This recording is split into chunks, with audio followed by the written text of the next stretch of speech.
Hey you, yes you, welcome back.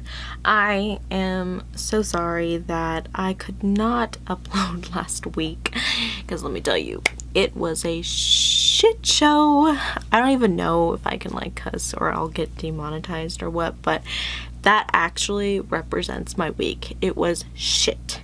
And let me tell you, so first, I got an injury to my ribs, my chest area, so it was really hard for me to breathe and kind of move certain ways. I had to put a heating pad on, take ibuprofen and all of that fun stuff, and then on top of that, the AC at our house went out, and it was a holiday weekend, so we couldn't get anyone here for 4 to 5 days, and it was 90 degrees in the house. So Liam and I left to my dad's house, where we were there for about 4 or 5 days, and I was going to film there, but then I was like, my lighting isn't gonna be good, this isn't gonna be good, because also my stepbrother was in school, so I didn't want to be loud or bother him while he was in class. And so yeah, it was kind of frustrating and a lot was going on, but I'm here now and I promised you I'd upload, so we have a great story today. If you don't know me, my name is Sophia and I am a certified non-ordained demonologist, and I talk about exorcisms. Actually, the only last 2 videos I've talked about exorcisms, and today will be an exorcism story as well, but because of COVID it has put a lot of stuff on hold because you're not able to talk to a lot of people right now, because you don't want to come in contact with people you're not really sure has coronavirus or whatnot. But there is someone that I will be meeting with soon, and his story seems to be very fascinating, and we both would love to share it with you guys. So that should be coming here in the near future. But before we get into today's story, I kind of wanted to give a shout out to, well, not kind of, I wanted to give a shout out to the Breaking Point and Hothead Army merch. For those of you who don't know what the Breaking Point is, here in Tucson, Arizona, we have this really cool entertainment place called the Breaking Point, that has the rage room where you can just break a bunch of stuff. So if you're really angry and you need some anger management, you go there and you just smash a bunch of stuff. And then they have an escape room, which is really great. I've done it about 4 times, so I know everything already. But if you don't, it does take quite a while to kind of figure out everything. Then they also have an axe room where you can throw all sorts of axes and knives, ninja stars, and much more that you can put your imagination to. And they also have a splatter room where basically they give you some portraits to, you can paint on, what was it? Is that a portrait? Oh, canvas. They give you a canvas if you want to paint on it, but a lot of times most people kind of just throw paint around. It's a really cool room, and there's more coming soon, but they are an excellent place, and I'm really close with both the brothers who run the business, Ian and Connor, and they have an incredible merch store. You can go online. It's called hotheadarmy.com. I will definitely put the link below and give you a little bit more information on that. So also, one more side note before we start the story, I get a lot of people asking me or telling me to add photos into the video. I don't know where my mind was right now, but to add it into the video. And the first story that I did, I was just kind of worried about copyright stuff, so I didn't add any pictures. But the last video on The Exorcist, there was no pictures to be found of Roland Doe. There was one, but I wasn't gonna add it. I know I should have, but I didn't. But also with this story, there's absolutely no pictures I could find of this young woman, and the only picture I found was a picture of the priest. He's just a priest, so I don't know if you guys want to see that, but I'm not gonna add it in this time, but I will, if I can find more pictures, add those in. So I was just giving a clarification on why I haven't, so you know. So today's story is based off of a young woman by the name of Emma Schmidt. A lot of people may know her as Anna Ecklund. They are the same person, I guess it's just the different names. It's like the same one, like the last video, Robbie, what is it, Mannheim, and then Roland Doe were like the same thing. Sorry, brain's a little not there today. However, we're gonna start the story. So, Emma. This following story has been reported based off of the people who were involved. Highly detailed notes of this story have been put into a seminary library for many years and was sealed with this note, and quote, "These are not to be published through the press or from the pulpit." I don't know what the pulpit is, but I will look it up later for me. You should look it up. I'm awful. Born in Milwaukee, Wisconsin in 1882, Emma was born with brown eyes and a ruddy complexion. It was said that her parents were Catholic and, you guessed it, German, and immigrated to the United States. Both her parents were farmers, and Emma was put to work at a very young age, working in a factory, probably making dresses, as it was commonly known for young women to do that at that time and place.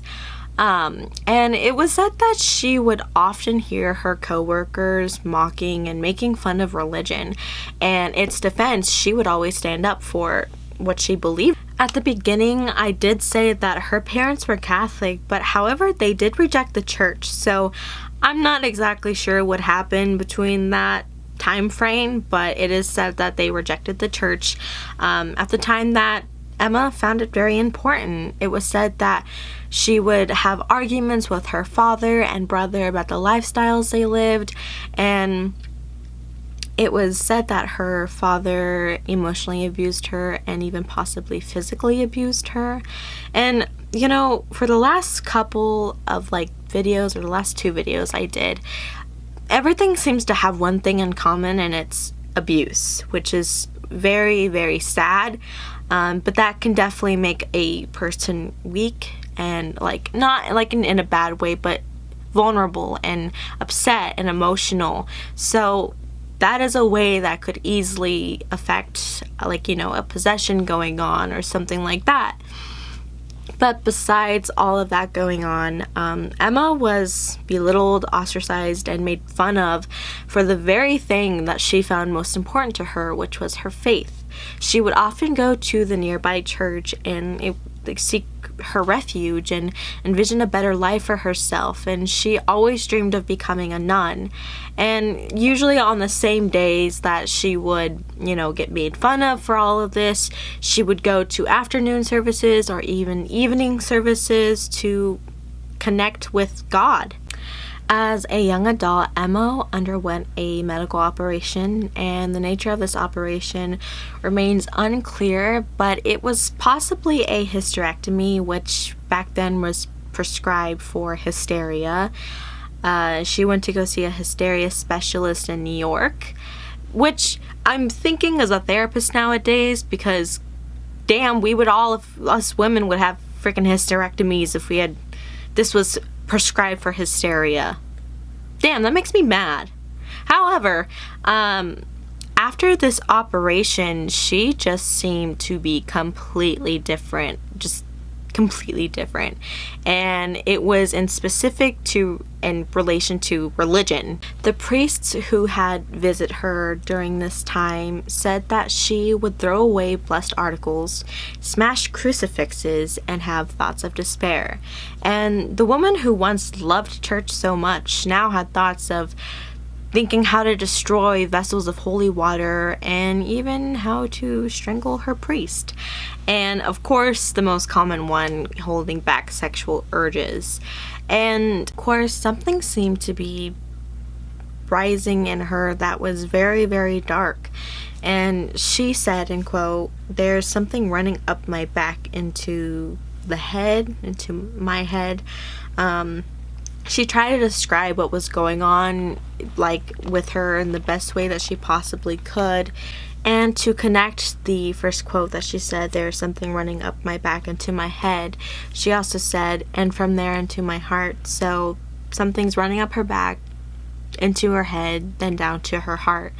And she just was explaining the terror she was going through and how she would hear every night the voices from below. And she prayed for someone to help. So she was at her family's house in Iowa. They didn't live in Wisconsin. They moved to Iowa. Forgot to totally put that out in the beginning. And she was referred to, I believe his name is Theophilus Reisinger, for exorcism in 1928.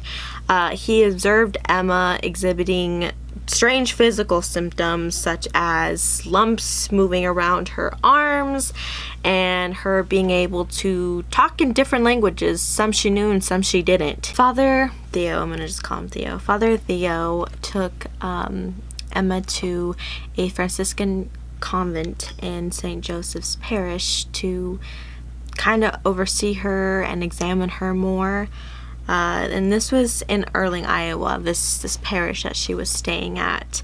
And it was said that when the nuns were trying to give her food that had been secretly blessed, she would know.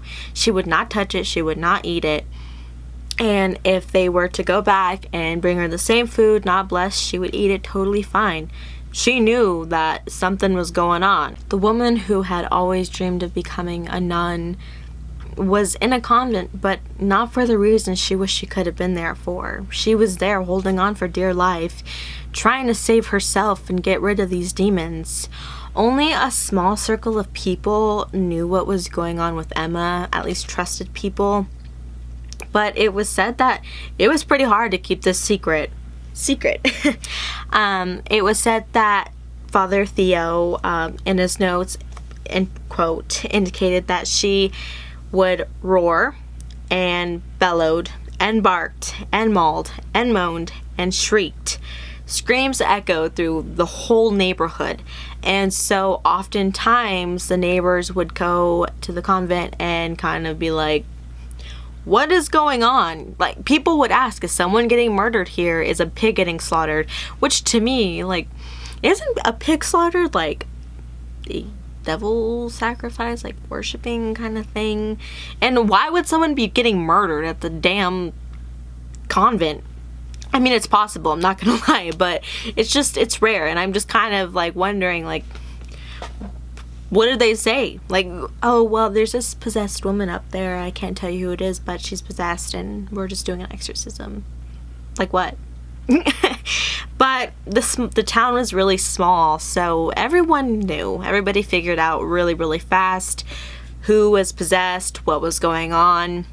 And so there was not much to hold anymore. All of the exorcisms were held in her bedroom that she was staying at, and Emma's teeth gnashed as her arms were bound to the bed frame. And I'm looking at this notes right now because they're about to talk about like some prayers and stuff. So Theo would begin with the litany of all saints, evoking the Father, the Son, and the Holy Ghost in the name of Jesus Christ. When Theo recited the words, "Lord, save your people from the persecution of the devil," it agitated the hell out of Emma. See how ironic that was, the hell. Anyway, she was going through it during that time. She was yelping, she was moaning, she was going through so much pain. And that's what happens during exorcisms for people who are truly possessed. These words of prayer and things like that are like throwing acid on you. I mean, I don't know if that's the exact comparison, but I feel like that's what it would be like. Though Father Theo was highly convinced that she was possessed by many, many demons and were cast out one by one, but he was also convinced that she was possessed by benevolent spirits as well, such as the Virgin Mary. And this message led Father Theo to believe he was on the hunt for the Antichrist. And, you know, with all of these exorcisms and everything, it was said that many believed that Theo saved Emma's life, but people truly believed that Emma had put like a target on his head, basically. They marked him for death. So way back then, when all of that was going on, the author of The Exorcist, who had eventually done everything on Roland Doe and his story to kind of give him the idea for the movie The Exorcist and the story The Exorcist, he originally looked at this story to get his ideas, but there was such little evidence and everything was stored in that seminary library, and because we know much more now is because it's a lot later, but he had pieces and fragments of it, so he couldn't put them together to make something of it. So that's why he did his story on Roland Doe. And it was even said that Ed and Lorraine Warren visited Earling, Iowa, and the site of some of the exorcisms for the inspiration and to pray, with Ed calling Emma's story one of the most credible cases in the Catholic Church. Emma never married or had any children, and she outlasted everyone who thought she would succumb to bad health from all of those punishing exorcisms, and there was still some evidence that showed that she was estranged from her family after everything had happened. And after her death in 1964 in Milwaukee, her family buried her right next to her father, who both back then her and Father Theo said had the biggest hold on her during her possession. So who knows where she's at right now? Hopefully she's resting in peace, but with all of that going on, and especially being buried next to someone who had the biggest hold on you during a possession and who had hurt you, it has to be horrible. And I'm not sure what everyone believes in the afterlife, if there is no afterlife. It's what you think, and I just want you guys to enjoy the story about all of these exorcisms. And I know I laugh and I kind of joke about some things, but in all seriousness, this was somebody's child, somebody's sister. She had family, and I'm not trying to be disrespectful in any way. There's just, I try to make light of dark things. I guess I have a dark humor, that's what they say. But however, that is the end to Emma Schmidt's story, and I hope you enjoyed it. And I mean, at the end of it, I always ask if you believe this was a true possession or not, but I 100% believe it is. It's incredible to hear that, previously the author and who produced the movie The Exorcist had looked at this story for inspiration first and then couldn't find enough, so looked at Roland Doe, and then also that Ed and Lorraine Warren thought such high thoughts about this, that it was the most credible exorcism to happen. And I just find it fascinating, and I hope you guys did too. And if you like it, please hit the like button and turn on those notifications and comment what you guys think if you want. I still need a name for my pumpkin guy. You guys haven't said anything. Ooh, his face was the wrong way. This way. So I hope you guys have a great day, and of course, don't forget to go get your merch off of hotheadarmy.com. So, love you guys. Bye. Side note. I've been saying a lot of side notes. I got really fucking hungry.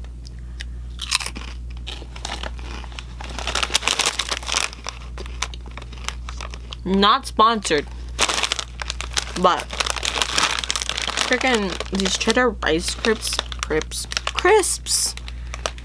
I'm gonna get in some trouble with the crisps. Are really bomb. Really good. You should get some. I don't think I like that. I don't think I like that at all. I don't know how to stop the den. Great.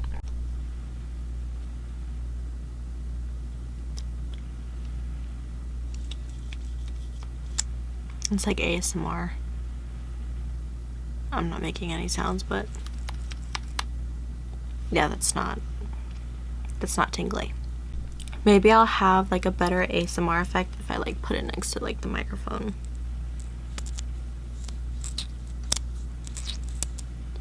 Does that sound weird? Hope you guys enjoyed that little tingly moment.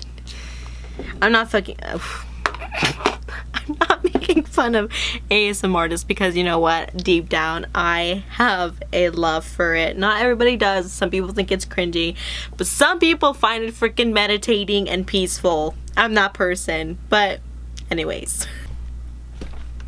You know, I was thinking that like, yeah, I probably could get demonetized for saying bad words, but I don't think there's anybody like too young watching this because I said it's not for kids, but also I don't think children are interested in exorcisms. I mean, if you are, that's pretty damn cool, but I think all of us adults can agree that it's okay. It's fine. Just enjoy it. Just enjoy the video. Fuck, I'm weird.